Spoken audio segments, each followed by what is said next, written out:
Hi, everybody. It's great to be with you today. And I'm going to give you a couple of non sequiturs here in the beginning, meaning I'm going to tell you three little events, and they may seem to not have anything to do with one another. But I'm only telling you because I have a personal experience in each of these three things, which then lead to the greater theme of what we're going to talk about. So, a long time ago, I came across a book that was called Love Without End. It's still called Love Without End. So, a book called Love Without End that was written by a woman named Glenda Green. And to give you a little history about Glenda, she is, I'm assuming still, a very talented painter. And in fact, so talented that she was commissioned often for portraiture work, and some of her works hang in the Smithsonian. So she's the real deal, and just extremely, extremely talented. And the story goes that one day, the person that she was married with at the time, uh, her husband, they were riding in the car, and he kind of offhandedly said to her, "Gosh, you've painted all of these political figures and historic figures. Why don't you paint Jesus?" And she got very upset with him from that comment because she said, "You know how much research I put into my commissions. You know the meticulousness of my craft and how I try to bring all of the elements of the time period if it's a historic figure. How am I going to do that with Jesus unless I'm sitting with him?" And so the story goes that, lo and behold, Jesus appeared to her. That in 1992, over the course of 4 months, that he came and he sat for her. And while she painted him, he dictated the most incredible information. It doesn't matter whether or not you resonate with the story of how it happened, but if you give your mind the chance to open up to the information that we might call it channeled, but the dictation of it, it's just utterly thrilling. But here's what's funny. And so the back of the book, the back cover has the painting. After this 4 months, it's the culmination. And when you look at it, it looks like Kevin Costner from Dances with Wolves. It's very Anglo-Saxon. And so it's weird because you're going, wait a minute, a historical Jesus. What about all of that conversation with your husband at the time?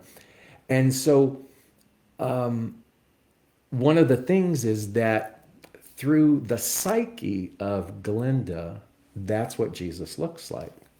So this meeting, this multidimensional plane conversation that was taking place was being filtered through her psyche. Doesn't make it wrong. That's her interpretation. That's what it was that she had a conversation with. And so that's where the painting is derived. I tell you this because it's not that I just read the book, but that painting hangs in a chapel in Fort Worth, Texas. And I remember once when I was touring there, I gave myself an extra amount of free time to go and to locate that chapel. And I looked at the times, and it was sort of open 24 hours. And I remember going there early in the morning, like at 7:30 in the morning, and I was the only one in the chapel. And I sat and I looked at that painting, and the most incredible things began to happen because the face began to morph and change and to take on all different kinds of personas. At the time, I labeled that sort of as something under the header of, phenomenon. But what I see is that the intention, the resonance of that interaction rests within the canvas. It rests within the overall thing, not the likeness of it, but the intention of it. And that the intention and the force and the wisdom that was contained within this painting was meeting me where I was, you see. And so, why am I telling you this? Because I think we get caught up in trying to direct the way in which God is revealed in the world. If the God of someone else's understanding doesn't match our own, particularly if we've been saturated and grown up in an environment that says it can only look this way or God is only this way, then we don't even realize unconsciously that we do that. We just create some type of mental judgment. But here this painting was, here it was coming through her in the psyche of her. So I could appreciate it and I could be so deeply moved by it that I continue to tell people to read that book because it blows my mind. So that God, she went on to write another one about, the teachings of Yeshua, the greater Kabbalistic, mystical understanding of who Jesus the Christ was. And so there's that. Let me back up here. So my beloved partner, Jairam, his path as he came to this bhakti path, the devotion of the guru, that came about through his particular longings and travails and tribulations and trials that are quite extensive and things that we all share in common about pain and suffering that led him to Maui, where Ram Dass was. That initial meeting was prompted through reading his devotionals and his information through Facebook. And Ram Dass would talk about the love of the guru, the unconditional love of the guru. And I remember my beloved saying, I want some of that. And almost being angry that he couldn't feel that. And that was one of the things that motivated him to go. And went subsequent years over and over, even to the point of having these personal one-on-one times with Ram Dass over the course of many years. And he was telling me that in one of these retreats in Maui, he was so overcome with the visual, the understanding. It was as if the curtains parted and he was shown how unconditionally loved everyone is. Everyone is. How there is no withhold of that love. There is no scorecard keeping of that love. It is so overpowering. He said today he just wailed and wept like a baby, just collapsed over the oceans of love that flooded him. And he says, I can kind of see sometimes why we're not 100% privy to that, because we probably wouldn't do anything. In our dualistic expression of being human, we would probably just sit there and go, it doesn't matter because I'm so loved. But that insight within him changed him so much with regards to a relaxation and an understanding that it's all God. Same with Glenda Green when she was painting, as the messages from Yeshua of Jesus were coming to her. Bottom line, it was relax. You are loved unconditionally and all is well. And so with those, I go back to a trip, my first trip to India. I was traveling with a friend of mine named Fernand Poulin, and we had gotten to New Delhi. And I don't know, I think I was looking for vegetarian restaurants or organic vegetarian restaurants. And something was pulled up in my search with this restaurant. And it was the most bizarre place. It took us forever to navigate there. It said that it was in some hotel. We walked into this spacious hotel and went through all of these corridors. And in this little inexplicable corner in the back was this vegetarian organic restaurant. And we went in, it was tiny and all of the tables were pretty full. But in that restaurant were a stack of books. It was a white book. And there were just many, many, many volumes. Some of them were still wrapped in cellophane, like they had come from the printer. And I remember us asking about the book to the person who waited on us, and he said the name of the guru that the book was referencing. He said Neem Karoli Baba. It didn't really register to either of us in that moment. I think Fernand said, should we get it? And I was like, well, maybe later. But I just remember vividly that moment of being fascinated, and I kept staring at the stack of those books. Little would I know that that guru, Neem Karoli Baba, who is also known as Maharaji, was the guru of Ram Dass. Ram Dass actually introduced Maharaji to the Western world. It enticed people like Steve Jobs, who founded Apple. All of these people wanted to migrate once they heard about Neem Karoli Baba, because it wasn't that he was preaching any particular doctrine. He wasn't writing any books.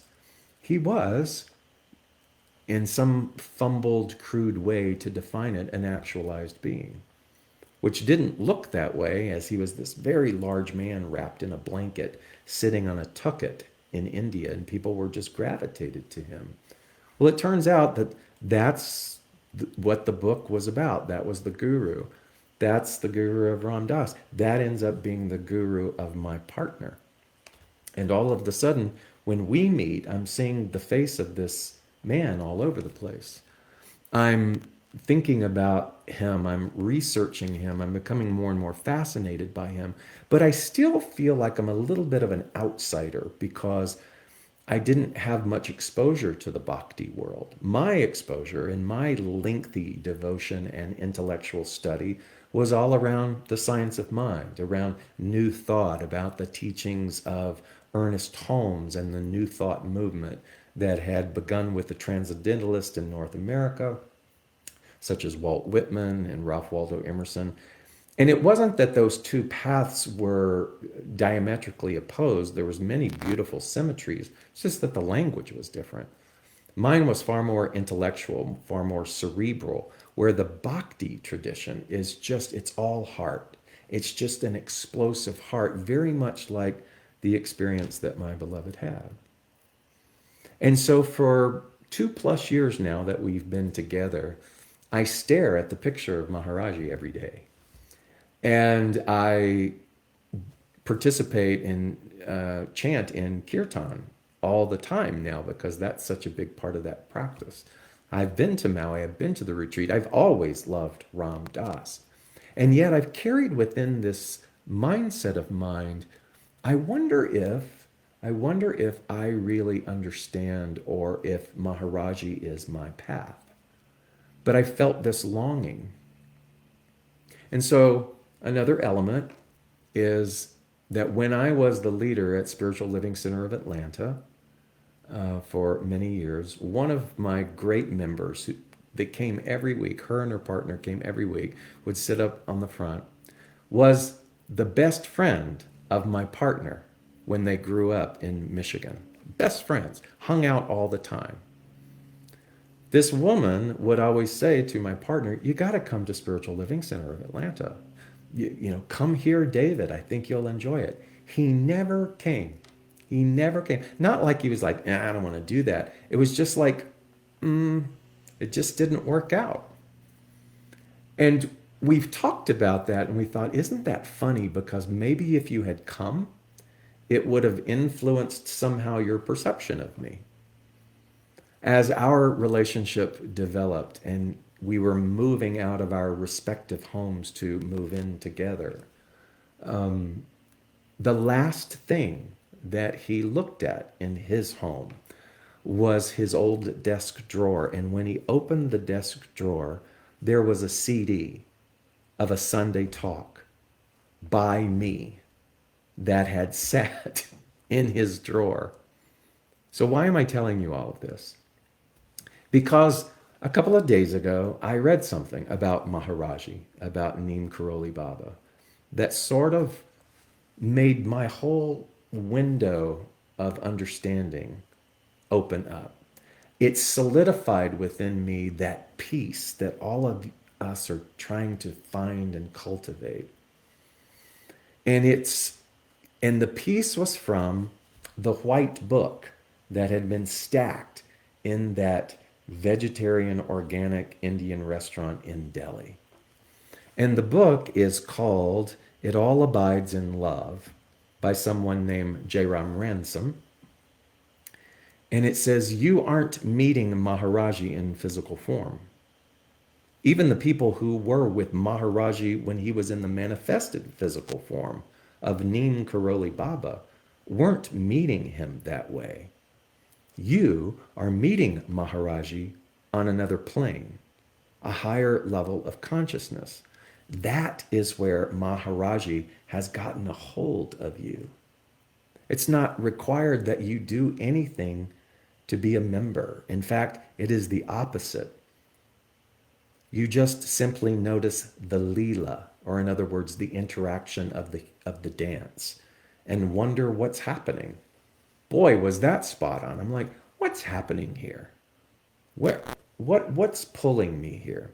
And then one day you realize that you have entered into the Leela, or the dance of Maharaji. So before you might get, a little twisted or tongue-tied about a guru or have an opinion about that, Maharaji is only another facet of God. Just like in Glenda Green, she has a particular framework or, visual of what Jesus was, and that's how it met her. Maharaji is the same representation of really the Supreme One or the Supreme Mind. So it doesn't matter if you say the word Maharaji or Jesus or Krishna or Buddha or Mohammed. It doesn't matter it isn't them or the physical form of them. They are representing the inexplicable multi-dimensional vibration of what God is, to the point where you and I can actually take it. We can actually receive it in incremental doses based upon our level of self-awareness. If you read the Bhagavad Gita, Arjuna is begging Krishna, show me who you are. Show me who you are. I want to see what the Supreme One is. And when Krishna does, it's too much. It's too much. Arjuna cannot take it because the unfathomable, immeasurable expansiveness of all multidimensionals is beyond comprehension. And so that's what Maharaji is. He's Krishna. He's God. He's Jesus. He's Buddha. He's Mohammed. And he is giving his flavor of being to the ones who are called or who are ready or who are desirous or by karmic design are to dance in that Leela. And if we don't, it's not right or wrong. Some people gravitate to Jesus. Some people gravitate to the intellectual, infinite intelligence, supreme mind path. It's all the same. It's all the same. But the message from all of them is everything is already perfect. And so where is it then that we stumble with that? Where is it that we lock onto this ego that says, no, I've got to manage this. No, I've got to worry about this. No, I've got to struggle over this. No, I have to hold on to this story. When it's all just, in the Hindu word, the word Leela, it's all just Leela playing itself out beautifully. We laugh. My partner and I laugh and I go, of course you didn't come to Spiritual Living Center of Atlanta while I was there. It wasn't supposed to happen in the Leela. Of course, you would find this CD in your drawer, the last thing that you looked at when you moved out, because it's confirmation that our union and what we are creating together is something so blessed and so natural and so harmonious that we just laugh and cry because there's no effort to it. So in that same white book, it says you might think that strange things, inexplicable things are happening to you. And they become overpowering sometimes. It may take years to discover that Maharaji is behind it. God's behind it. Jesus is behind it. Buddha is behind it. Again, whatever it is that resonates for you. Don't get hung up on the word. No one will get to try, nothing that is pure of those representations will try to get you to join anything. All that you can do, it says, is look for the answer to the questions this brings about. What are the questions about your journey, your relationship to the Supreme Mind, whatever you call it? And these answers will be provided by Maharaji or the Supreme Mind as you require them. And it also reminded me of how in my path of the science of mind, when Ernest Holmes said, give everything over to the Supreme Mind. Give everything over to the Supreme Mind. Now, there in a nutshell is devotion. So the Hindus are giving everything over to Krishna or Hare Krishna or Shiva or whatever it is, the deity that they devote to. Give everything over to that. Christians or followers of the mystical Christ, give everything over to the Christ. Buddhists, give everything over to Buddha mind, which will bring about this regulation and ease and understanding that all is God.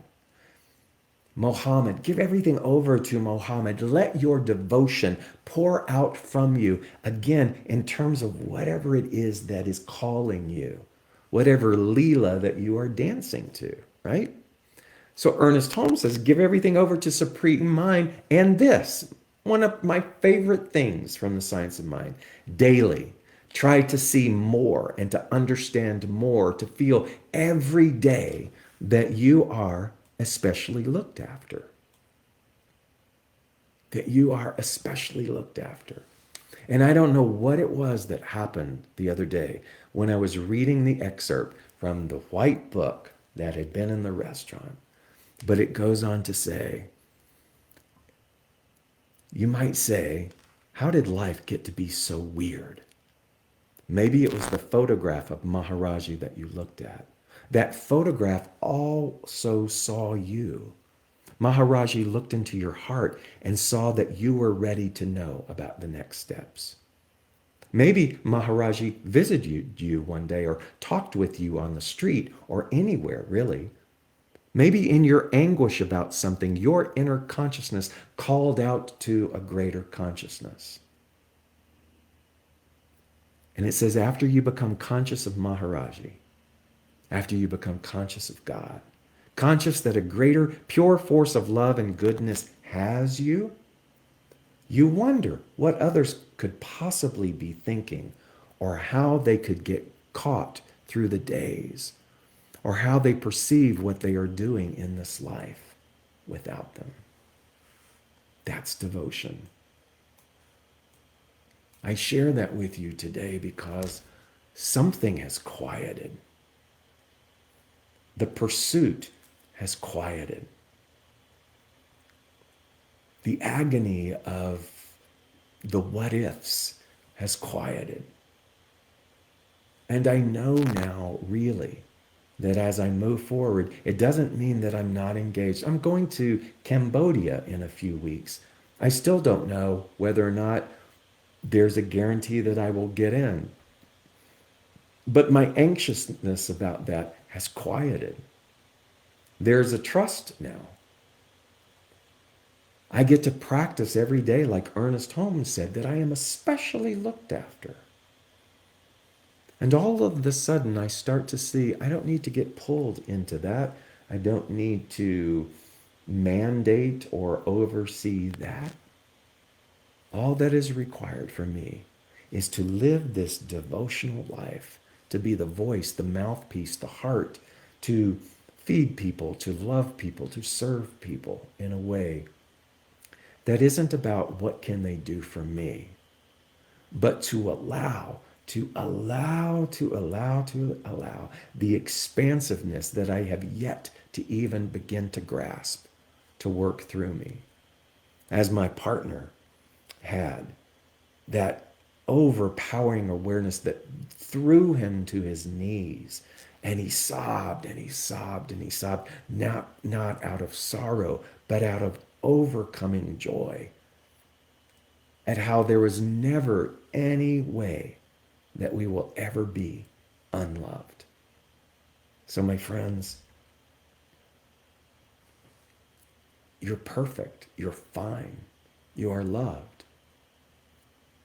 So every single day, begin to look at the thoughts that are counter to that and simply let them float away. Don't try to change them or convince them. Just notice them and don't hold on to them anymore. The old worries, the familiar worries, the familiar structure within us that says, no, I've got to do it. Just notice it and let it no longer have the stronghold that it once was. And suddenly ease and grace and beauty and love can finally be seen and felt, not from a textbook, not from concept, but by living it.